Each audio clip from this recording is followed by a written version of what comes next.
Bisagon sa kapait, sa atong kinabuhi di na uso ang papugi, e doble ang pangugi kay di ta magpalupit.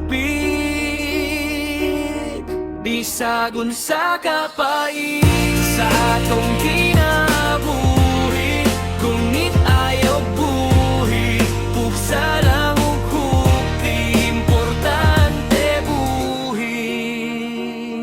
Bisag unsa nga pagsulay dapan damtam mo engkwentro, ayaw ra og kalimot ang Ginoo ipasentro, sabay sa tempo ang tumong kay padiretsyo, sa ligi ug tuohi ang kaugalingon nimo.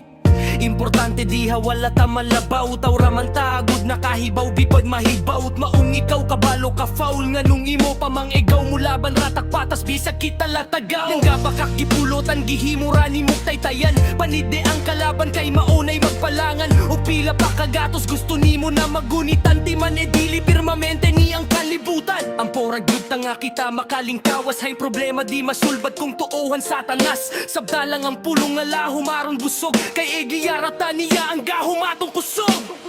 Bisagon sa kapait, sa tong kinabuhi di na uso ang papugi, e doble ang pamugi kay di ta magpalupit. Bisagon sa kapait, sa atong kinabuhi, ngunit ayaw buhi, pugsa lang ug hukti, importante buhi.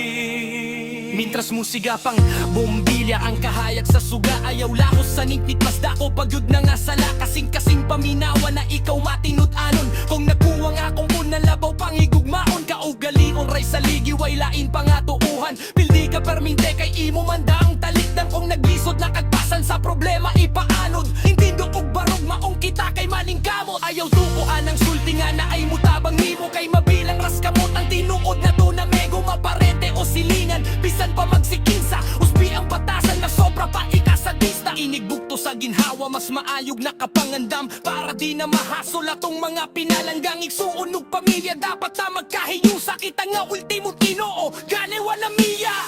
Bisagon sa kapait, sa atong kinabuhi di na uso ang papugi, e doble ang pangugi kay di ta magpalupit.